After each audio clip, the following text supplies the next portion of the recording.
الحمد لله نحمده ونستعينه ونستغفره ونؤمن به ونتوكل عليه ونعوذ بالله من شرور أنفسنا ومن سيئات أعمالنا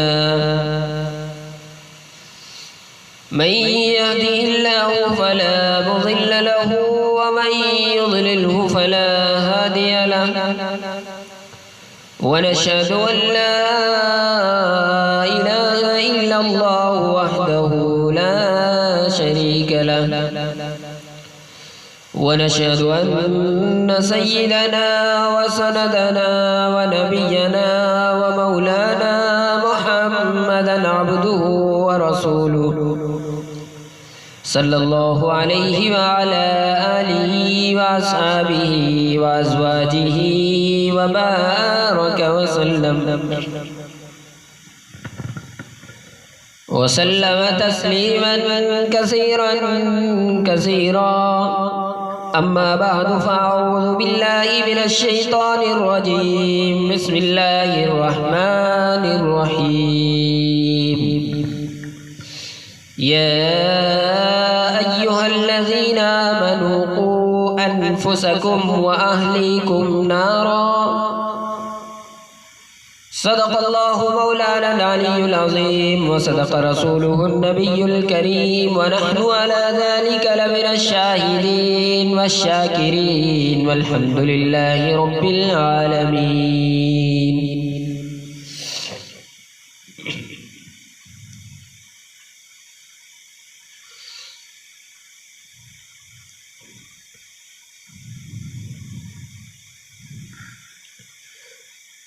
محترم سامعین کرام، حاضرین مسجد، بزرگان دین اور عزیز ساتھیوں،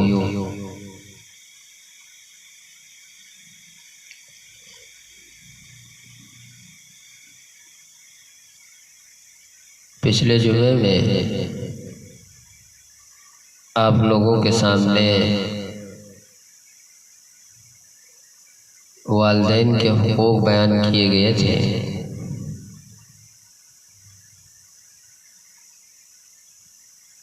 عزیزان گرامی،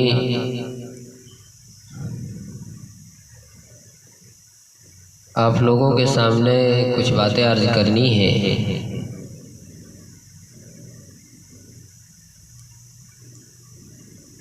جو معاشرے کی سدھار کے لیے معاشرے میں کیا کیا خرابیاں چل رہی ہیں، مسلمان قرآن کریم سے کتنا دور چل رہا ہے، شریعت مطہرہ پر کتنا عمل ہو رہا ہے،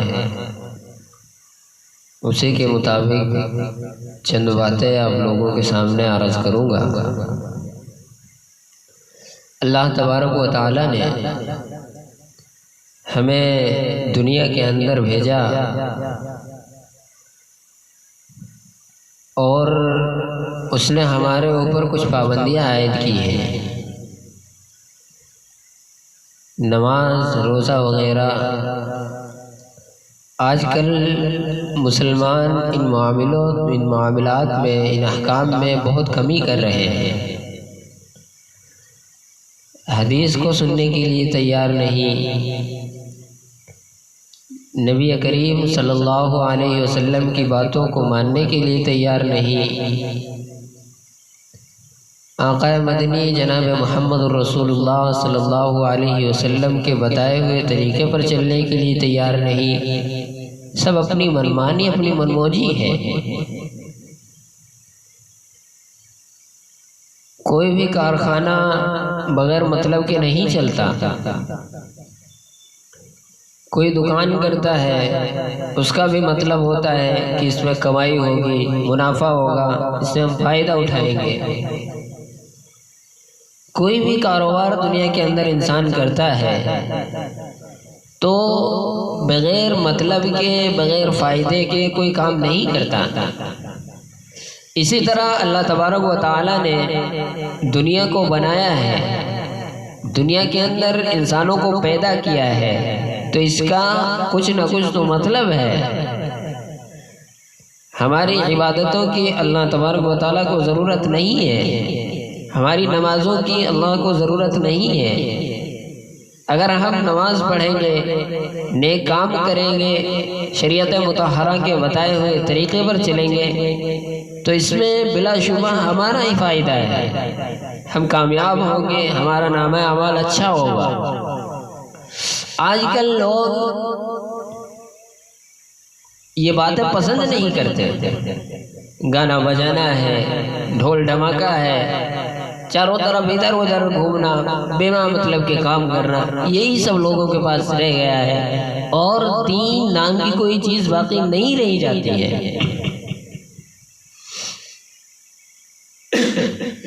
اللہ کا قرآن سننے کے لیے تیار نہیں ہے، دین کی باتیں سمجھنے کے لیے تیار نہیں ہے، عالم دین کے پاس بیٹھنے کے لیے تیار نہیں ہے، ان سب چیزوں کے لیے وقت نہیں ہے، اور دنیا میں جتنے کام ہیں، جتنے احکام ہیں، ان سب چیزوں کے لیے وقت ہے۔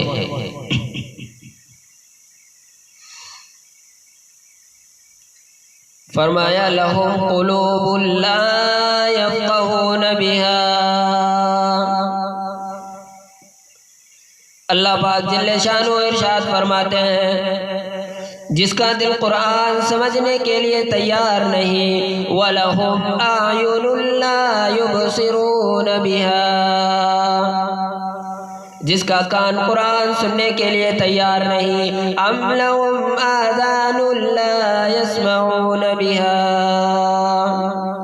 جس کا کان خدا کا کلام سننے کے لیے تیار نہیں، خدائی فیصلہ سنو، خدا کے قرآن کا فیصلہ سنو، اللہ کے کلام کا فیصلہ سنو۔ جس کا کان میرا قرآن سننے کے لیے تیار نہیں، جس کو میرا قرآن سن کے مزہ نہیں آتا، جس کو میرا کلام سن کے حلاوت نہیں آتی، جس کو میرا کلام سن کے لذت نہیں آتی، جس کو میرا کلام سن کے جس کی روح تازہ نہیں ہوتی، جس کو لطف نہیں آتا، جس کو کیف نہیں آتا، سنو میرا کلام، جس کو سن کے دل کو ٹھنڈک نہیں ملتی، میرا قرآن سننے کی جس کو مہلت نہیں ہے، آؤ پھر خدائی فیصلہ سنو، اولئک کالانعام، یہ میرا تیرا فیصلہ نہیں، کسی پارٹی کا فیصلہ نہیں، کسی فرقے کا فیصلہ نہیں، کسی طبقے کا فیصلہ نہیں، کسی جماعت کا فیصلہ نہیں، فرمایا اولئک کالانعام۔ پیدا کرنے والا خالق و مالک کہتا ہے، پیدا کرنے والا خالق و مالک کہتا ہے مجھے اپنی کبریائی کی قسم یہ سارے کے سارے جانور ہیں، یہ سارے کے سارے جانور ہیں، یہ سارے کے سارے درندے ہیں جو ایک دوسرے کو چیر پھاڑ کر کھاتے ہیں، یہ درندے ہیں جو ایک دوسرے کا خون پیتے ہیں، فرمایا بل ہم اضل، بلکہ جانوروں سے بھی بدتر ہیں۔ فرمایا جس کے دل میں قرآن سن کے ترس نہیں آتا، رحم نہیں آتا، اپنے سے کمزوروں کو دیکھ کر جس کے دل میں ترس نہیں آتا، فرمایا وہ کوئی بندہ ہے، وہ تو جانور ہے، بلکہ جانور سے بھی بدتر ہے۔ اللہ والے جو ہیں وہ ان خصلتوں کو دور کراتے ہیں، اور وہ ان کے دلوں اور مزاجوں سے ایسی چیزوں کو نکالتے ہیں جو ان کی بربادی کا سبب بنتی ہے۔ دل کی بیماری کا، دل کی بیماریوں کا کسی کو فکر نہیں ہے، بخار ہو جائے پتہ چل جاتا ہے، کھانسی ہو جائے پتہ چل جاتا ہے، نزلہ ہو جائے پتہ چل جاتا ہے، دل کی بیماریوں کا کیا پتہ لگے گا؟ صحابہ کرام رضوان اللہ علیہم اجمعین کی پہلے مدنی کریم صلی اللہ علیہ وسلم نے دلوں کی صفائی کی۔ پہلے لوگ جھوپڑیوں میں رہتے تھے، کچے کوٹھوں میں رہتے تھے، نہ اتنی صفائی تھی، نہ اتنی ترقی تھی۔ آج برتنوں کی صفائی دیکھو، کپڑوں کی صفائی دیکھو، رات دن بس اسی دھندے میں لگے ہوئے، سارا دن برتن دھونے سے فرصت نہیں، سارا دن کپڑے دھونے سے فرصت نہیں، سارا دن بناؤ سنگار سے فرصت نہیں۔ تو اللہ والے ایسے موقع پر بڑی عجیب بات فرماتے ہیں۔ شاعر کہتا ہے بظاہر تو ہر شے میں بے حد صفائی، بظاہر تو ہر شے میں بے حد صفائی، مگر دل میں ہے گندگی انتہائی۔ چہرے کی صفائی، بدن کی صفائی، نہ جانے کتنے قسم کا صابن ہے، نہ جانے کتنے قسم کے پاؤڈر ہیں، نہ جانے کتنے قسم کے کپڑے ہیں، کیا چال ڈھال ہے، کیا نئے نئے ڈیزائن ہے۔ شاعر کہتا ہے بظاہر تو ہر شے میں بے حد صفائی، مگر دل میں ہے گندگی انتہائی۔ دل میں گندگی گندگی بھری ہے۔ ظاہری طور پر ایسے لگتے ہیں جیسے بہت بڑے اللہ والے ہو، بہت بڑے بزرگ ہو، لیکن دلوں کے اندر جو بھرا ہوا ہے اس کا کسی کو پتہ نہیں۔ جس یار کی بیٹھک میں بیٹھ کر کھانا کھایا، جس رشتہ دار کے گھر میں بیٹھ کر کھانا کھایا، اسی کی بہن بیٹی کو دیکھ کر آبرو پر ڈاکہ ڈالنے کا پروگرام ہے۔ جس دوست کے گھر میں بیٹھ کر کھانا کھایا، جس دوست کے گھر میں بیٹھ کر کے ملنگے ماری کھانا کھایا، اسی کی بیوی دیکھ کر اس کی عزت لوٹنے کا پروگرام ہے۔ اسی لیے میں کہتا ہوں اپنی بہوؤں کو، اپنی بیٹیوں کو، اپنی بہنوں کو تماشا نہ بنو۔ یہ کوئی بازار کا کھلونا نہیں ہے، یہ کوئی معمولی سی بات نہیں ہے۔ کوئی رشتہ دار آ جائے، کوئی پڑوسی آ جائے، کوئی جاننے والا آ جائے، کوئی جاننے پہچاننے والا آ جائے، گھروں کے اندر اس طرح نہ بلایا کرو۔ آج کل ماحول بنا رکھا ہے دوستی کا، دوستی ہے، سب کچھ ہے۔ اگر کوئی دوست آ جائے، کوئی احباب آ جائے، کوئی یار آ جائے، ملنے جلنے والا آ جائے، سب سے پہلے اپنی بہنوں کو، اپنی بیٹوں کو سامنے سے ہٹاؤ۔ اور ہمارا اب یہ ماحول چل رہا ہے۔ کیسا ماحول ہے؟ اگر کوئی مہمان آ جائے، کوئی جاننے پہچاننے والا آ جائے، کوئی بھی ہمارا ملنے والا یار دوست آ جائے، اس کو ایسے ہی گھر بلاتے ہیں، کہتے ہیں آ جاؤ جی، آ جاؤ، آپ کا ہی تو گھر ہے۔ ارے شرم سے ڈوب مرو، اسی گھر میں جوان بہن بیٹھی ہے، اسی گھر میں جوان بیوی بیٹھی ہے، اسی گھر میں بیٹی بیٹھی ہے، اسی گھر میں یار کو بلاتے ہو۔ شرم نہیں آتی تمہیں؟ پردے کا ذرا سا بھی لحاظ نہیں ہے۔ کیا پردے سے بڑھ کر، اللہ کے حکم سے بڑھ کر یاری دوستی ہے؟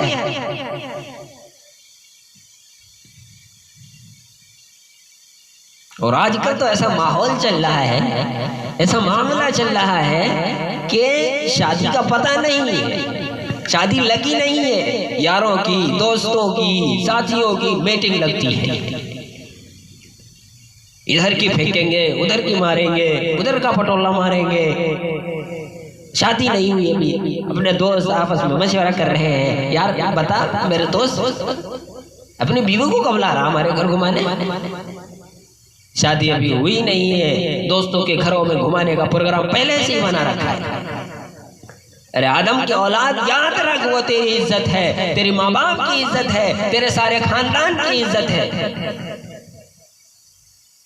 اگر کسی کی بیٹی بھاگ جائے، کسی کی بہن بھاگ جائے، سارا خاندان بدنام ہوتا ہے، بلکہ سارے رشتہ دار بدنام ہوتے ہیں، اور تو ماں باپ اور بھائی کہیں منہ دکھانے کے قابل نہیں رہتے۔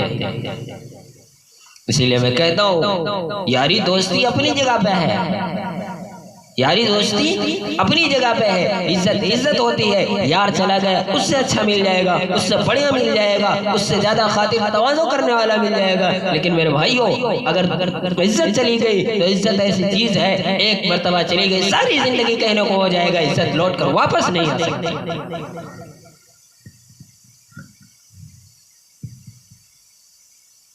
دوستی گھر کے باہر تک رکھو۔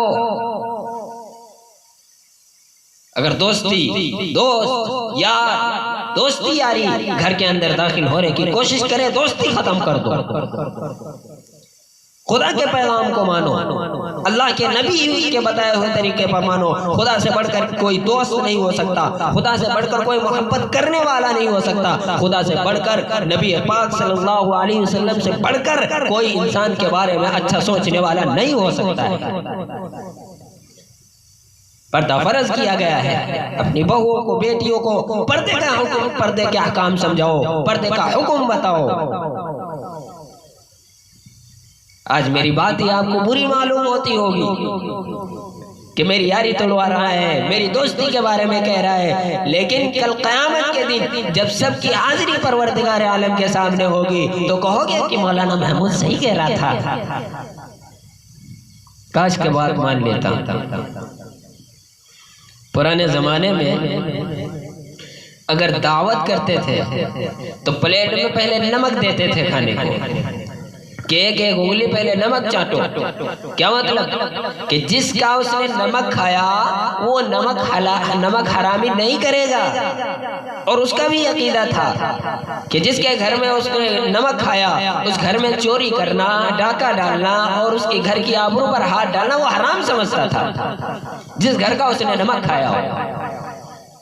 مولانا محمد علی جلندری سب کا دور رحمت اللہ علیہ فرماتے تھے کہ ایک سکھ تھا بہت بڑا ڈاکو، مسلمان اور ہندو مل کر اس کو ساتھ لے کر کے گئے کہ یہاں اس گاؤں میں ڈاکہ ڈالنا ہے، سفر کر کے گئے، تکلیف اٹھا کر کے گئے۔ اس سکھ ڈاکو نے پوچھ لیا کہ کون سا گاؤں ہے؟ کہا فلاں گاؤں ہے۔ اس نے کہا کہ تلاش کرو اس گاؤں میں کہ اس گاؤں میں ہمارے گاؤں کی کسی مسلمان کی، کسی سکھ کی، کسی ہندو کی، کسی چوڑا چمار کی کوئی بیٹی تو یہاں نہیں ہے شادی ہو کے۔ تو اس میں سے ایک بولا کہ ہاں ہمارے بھنگی کی بیٹی یہاں آئی ہوئی۔ کہنے لگا واپس چلو، بیٹی بیٹی ہوتی ہے، کل اس کا ڈھولا دیا تھا، آج اس کے گھر میں ڈاکہ ڈالیں گے، شرم نہیں آئے گی؟ بیٹی بیٹی ہوتی ہے، چاہے چمار کی ہو، چاہے بھنگی کی ہو، چاہے نواب کی ہو۔ کل کو ہم نے اس کی شادی کا ڈھولا دیا تھا، آج ہم اسی کے گھر میں ڈاکہ ڈال لیں گے، ہمیں شرم نہیں آئے گی؟ چلو واپس چلو، ہم یہاں نہیں ڈاکہ ڈالیں گے۔ آج وہ تصور کہاں چلے گئے، آج وہ سوچے کہاں چلی گئی، آج وہ بچار کہاں چلے گئے، اور ہم سب روتے پھرتے ہیں، سکون نہیں، سکون نہیں، اطمینان نہیں۔ ارے اطمینان آئے گا کیسے؟ ہمارے دل بے ایمان ہے، ہماری نیتیں خراب ہے، کہاں سے آئے گا؟ صحابہ اکرام رضوان اللہ علیہم اجمعین نے اس قدر اس بات پر محنت کی کہ غلط لقمہ بھی پیٹ کے اندر نہ چلا جائے۔ 1,29,000 صحابہ اکرام کالے کملی والے صلی اللہ علیہ وسلم کے دیوانے پروانے، حضور کے یار جانثار، حضور کے ساتھ فاقہ کرنے والے، پتھر کھانے والے، اپنے بچوں کے ٹکڑے ہوتے ہوئے دیکھ کر لا الہ الا اللہ محمد الرسول اللہ صلی اللہ علیہ وسلم کی صدا بلند کرنے والے صحابہ اکرام کا یہ حال تھا۔ پیدل سفر کر کے جاتے تھے، یہودی عیسائی شام چلے گئے، فلسطین چلے گئے، ہندوستان آ گئے، اور اپنی جوان جوان بیٹیوں کو مسلمانوں کے گھروں میں چھوڑ کر کے جایا کرتے تھے، بے فکر چھوڑ کے چلے جایا کرتے تھے، اور کبھی بھی کسی صحابی پہ ذرہ برابر الزام نہیں لگا۔ ان یہودیوں کا، عیسائیوں کا یہ عقیدہ تھا کہ جو محمد کے غلام ہیں ان کی نگاہیں بھی پاک ہیں، ان کے دل بھی پاک ہیں، ان کے ہاتھ بھی پاک ہیں، ان کے ارادے بھی پاک ہیں۔ یا عالم کا صحابہ کرام کا ایسی نیت تھی صحابہ کرام کی۔ مصر کے گورنر نے، مصر کے جنرل کرنل نے خط لکھا سیدنا فاروق اعظم رضی اللہ تعالیٰ عنہ کی خدمت میں، دور خلافت ہے حضرت فاروق رضی اللہ تعالیٰ عنہ کا۔ خط کیا لکھا کہ فلاں علاقے میں ہم سب کو آپ کے حکم سے جانا ہے، اور راستہ صرف ایک ہے، اور اس راستے میں جال بچھا دیا گیا ہے۔ جال کیا ہے کہ سینکڑوں لڑکیاں یہودیوں کی، عیسائیوں کی تلاش کر کے ان کو گانے بجانے کی، ناچنے کی ٹریننگ دی، اور ان کو بتایا کہ جب مسلمانوں کا لشکر آئے تو ان کوٹھوں پر چڑھ کر، ان چھتوں پہ چڑھ کر گانا بجانا کرے، ڈانس کرے، تاکہ مسلمانوں کے دل میں بدماشی پیدا ہو اور ان کا بیڑا گرک ہو جائے۔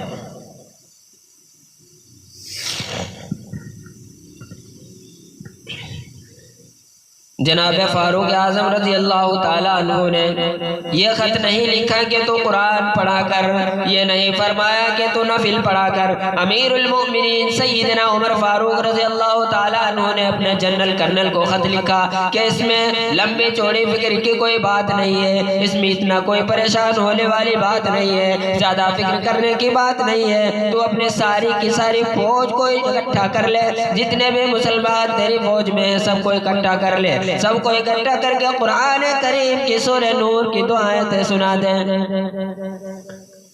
جناب فاروق اعظم رضی اللہ تعالیٰ عنہ کی رائے دیکھو، ان کا یہ خیال ہے قرآن کریم کی اتنی بڑی طاقت ہے، ان کے خیال میں قرآن کی کتنی بڑی عظمت ہے، کتنی بڑی شان ہے، کتنی بڑی طاقت ہے۔ فرمایا اپنے سارے لشکر کو قرآن کریم کی بھلا بھلا آیتیں سنا دیں، اور بے دھڑک لشکر کو اسی راستے سے لے کر کے گزر جائے۔ ہائے، کبھی قرآن کی 2 آیتوں سے کام بن جاتا تھا، اب سارے قرآن سے کام نہیں بنتا۔ قصور قرآن کا نہیں ہے، یہ میرا تیرا قصور ہے۔ یہ تو اتنی وفادار ہے، اتنی وفادار قرآن ہے کہ خدا کی قسم ہزاروں رجسٹروں کے گتے، ہزاروں چائے کے ڈبے، ہزاروں دوائیوں کے ڈبے، ہزاروں مٹھائیوں کے ڈبے گندے نالے میں پڑے ہیں، اور جس گتے نے قرآن کریم سے یاری لگائی، خدا کی قسم کوئی آدمی بغیر وضو کے اس گتے کو بھی ہاتھ نہیں لگا سکتا۔ جس کپڑے میں قرآن کریم لپٹایا گیا، جس کپڑے میں قرآن کریم کا جس کپڑے سے جستان بنایا گیا، اس کپڑے کو بھی بغیر وضو کے کوئی چھو نہیں سکتا۔ کپڑے نے یاری لگائی، کپڑا عظمت والا بن گیا، گتے نے یاری لگائی، گتا عظمت والا بن گیا، جس سیاہی سے قرآن کریم لکھا گیا وہ سیاہی عظمت والی بن گئی۔ اگر مسلمانوں، اگر تم قرآن کریم سے یاری لگاؤ گے، وفاداری کرو گے، تو کیا خیال ہے قرآن کریم بے وفائی کر دے گا؟ یقین نہیں ہے، یقین اصل بات اعتقاد کی ہے۔ یقین کا تو عالم بنا ہوا ہے کہ اگر چوری کا معاملہ ہو جائے اور کسی کے اوپر شک ہو اور اس سے کہو کہ قرآن کریم اٹھا لے، دیکھ دیر نہیں کرے گا، بالکل بھی دیر نہیں کرے گا، ایک دم سے اٹھا لے گا قرآن پاک۔ اور اگر کہو کہ فلانی خانقاہ کا کھنڈا بجا دے، یہ تو میں نہیں کرتا۔ خانقاہ کے کنڈے پہ ایمان ہے، قرآن کریم پہ ایمان نہیں ہے۔ ڈر ہے، خوف ہے کہیں پیر اندھا نہ کر دے، اور یہاں یقین نہیں ہے جس خدا نے اس کو پیدا کیا، جس نے اس کو بنایا، اور اس نے یہ بھی نہیں سوچتا کہ اگر جھوٹا قرآن کریم اٹھایا تو مجھے برباد نہ کر دے۔ عجیب عجیب لوگ ہیں۔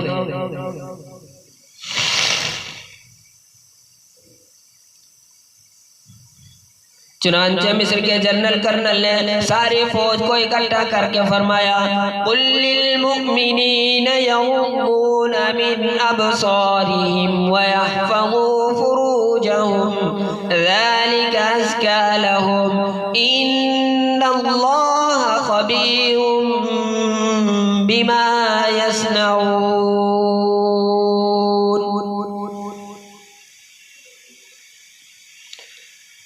او لوگوں، خدا تمہیں کہتا ہے کہ اپنی آنکھوں کی حفاظت کرو، اپنی عزت کی حفاظت کرو، اپنی آبرو کی حفاظت کرو۔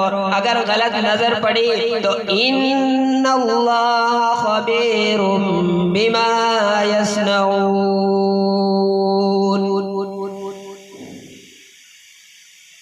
اللہ پاک تمہارے ساتھ ساتھ ہیں، وہ ہر چیز کو دیکھتا جائے گا، ہر چیز تمہاری دیکھے گا۔ چنانچہ تاریخ شاہد ہے، ابن حشاب لکھتا ہے، ابن خلدون نے لکھا ہے، اور کئی مورخین نے لکھا ہے، جب مسلمان جنرل نے قرآن کریم کی 2 آیتیں سنائی اور اس کے بعد حکم دیا چلو،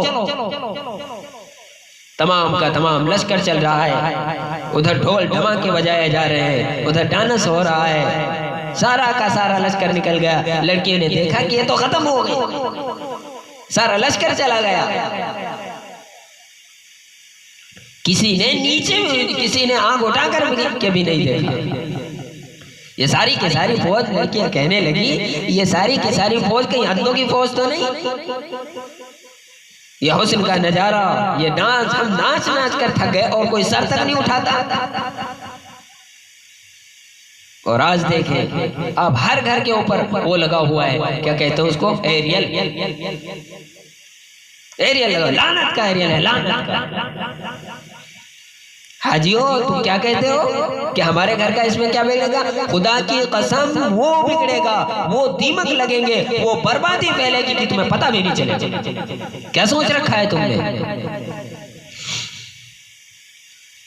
مسلمان کرنل کے حکم پر ساری فوج نکل گئی۔ ناچنے والی گانے والی لڑکیاں عیسائیوں کی حیران ہو کر دیکھنے لگی کہ لاکھوں کی فوج گزر گئی، کوئی نگاہ اٹھانے کے لیے تیار نہیں۔ ایک سپاہی نے نگاہیں نیچی کر کے فرمایا کہ کیسے کوئی نگاہ اٹھائے، یہ سارے کے سارے خدا کا قرآن سن کے آ رہے ہیں، کیسے کوئی نظر اٹھائے، کس طرح اوپر کو دیکھے، یہ سارے کے سارے خدا کا کلام سن کے آئے۔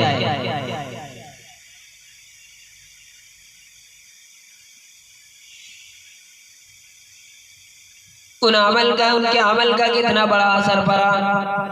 مورخین نے لکھا ہے، ابن حشام لکھتا ہے، عیسائی لڑکیوں نے چھلانگیں لگا دی، کوٹھے سے نیچے آئی، کہنے لگی او مسلمانوں، وہ قرآن ہمیں بھی سنا کے جاؤ جس میں اتنی طاقت ہے، جو حسن کے نظارے سے روک دے، جو گانے بجانے سے روک دے۔ یہ تو آدمی کے دل کا سکون ہے، نہ گانا سنتے ہو نہ حسن کا نظارہ کرتے ہو، او جانے والوں یوں نہ جاؤ، ہمیں بھی وہ قرآن سنا کے جاؤ۔ جب قرآن سنا تو ساری کی ساری لڑکیاں مسلمان ہو گئی۔ بڑے بڑے دھندے ہم نے پلٹتے دیکھے، بڑے بڑے نظام بگڑتے ہوئے دیکھے۔ محمد عربی صلی اللہ علیہ وسلم کی دربار میں بڑے بڑے لوگ آتے تھے، اللہ غنی نگاہ نبوت نے جسے رنگ دیا، سبحان اللہ، پھر کیا، پھر قیمہ تو بن گیا، لیکن اسلام کی دولت سے پیچھے نہ۔ ایک بات بتا دوں، بڑی بہترین بات ہے، لکھ کے لے جاؤ، انشاءاللہ قبروں میں دعائیں دو گے۔ جنگ بدر ہوا، 70 سے زیادہ کافر پکڑے گئے، پکڑ کے مدینہ میں قیدی بنا کر کے لائے گئے۔ تنگ دستی کا زمانہ ہے، 1 سال نہیں ہوا تھا مسلمان اجڑ کے آئے تھے، مار کھا کے آئے تھے، پریشان ہو کے آئے تھے، اپنا سب کچھ لٹا کے آئے تھے۔ کافروں کو پکڑ کر مدینے میں لایا گیا۔ اللہ کے نبی صلی اللہ علیہ وسلم کا اکرام دیکھو، کافروں کے ساتھ کس طرح شفقت و محبت سے پیش آیا کرتے تھے۔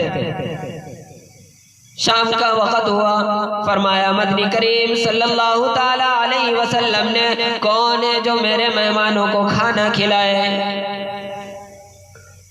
اور وہ مہمان کوئی شہنشاہ نہیں تھے بھی کافر، ہیں بھی اسلام کے دشمن، آئے بھی تھے صحابہ کرام کو مارنے، میدان جنگ سے پکڑ کر لائے گئے، جنگی قیدی ہیں، کافر ہیں۔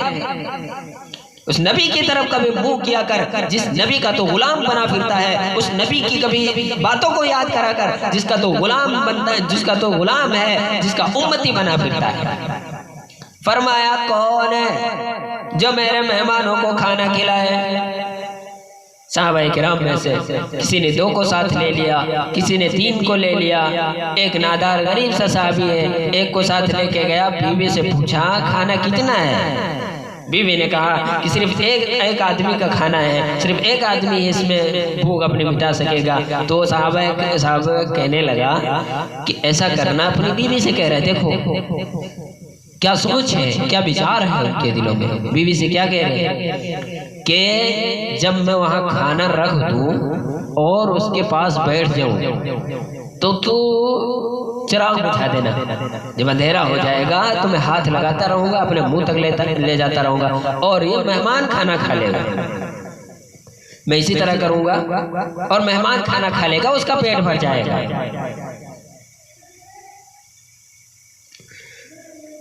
ادھر قرآن کریم نازل ہو گیا، فرمایا محمد کریم صلی اللہ علیہ وسلم پر، فرمایا وَيُؤْذِرُونَ لِأَنفُسِهِمْ وَلَوْ كَانَ بِهِمْ خَصَاصَةٌ وَمَن يُوقَ شُحَّ نَفْسِهِ فَأُولَئِكَ هُمُ الْمُفْلِحُونَ۔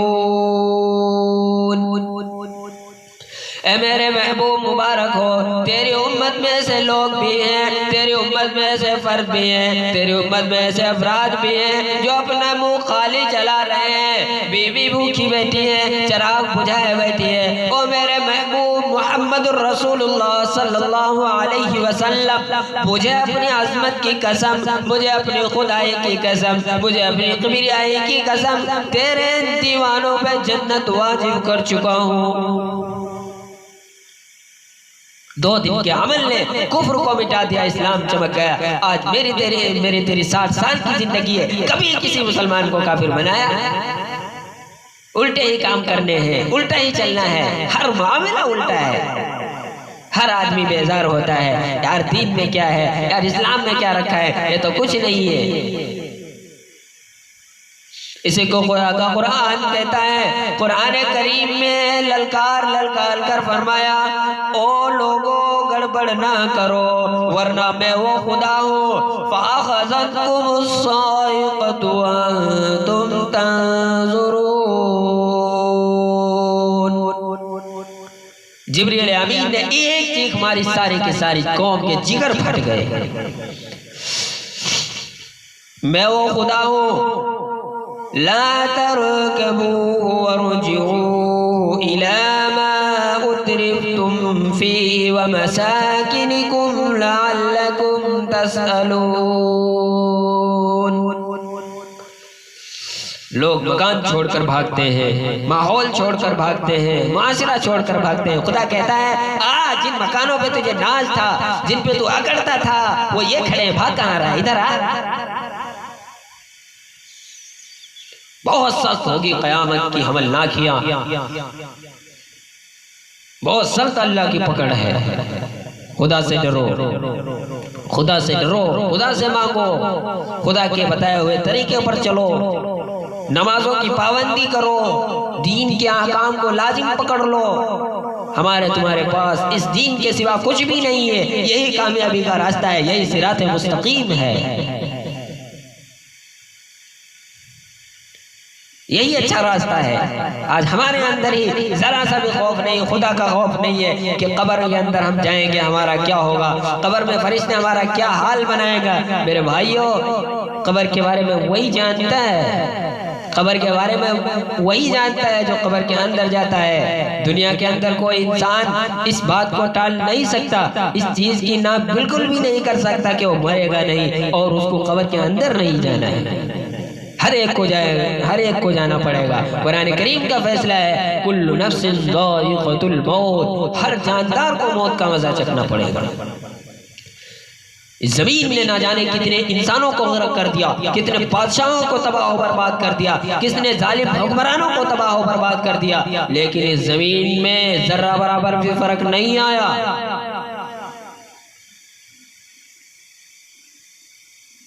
اللہ کی پکڑ بہت سخت ہے، اللہ کی پکڑ بہت سخت ہے۔ اللہ سے ڈرو، اللہ سے ڈرو، اللہ سے ڈرو۔ جو لوگ اللہ سے ڈرتے ہیں دنیا کے اندر وہ کسی چیز کا خوف نہیں کھاتے ہیں، اور حقیقت یہی ہے کہ ہمیں اللہ سے ڈرنا چاہیے۔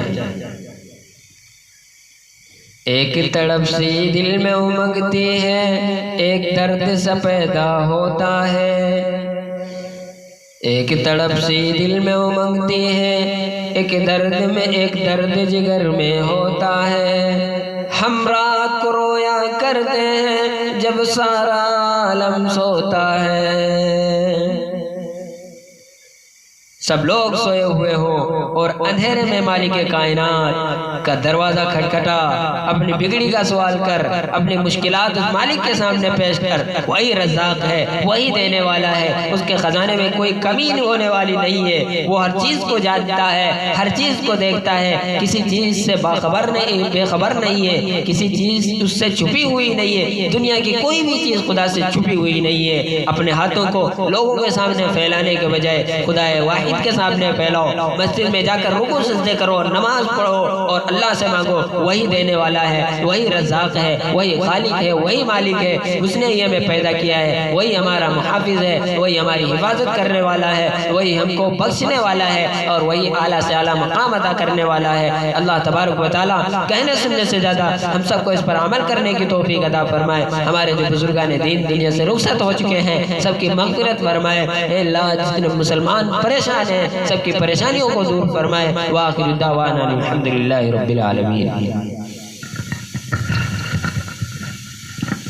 صلی اللہ علیہ وسلم۔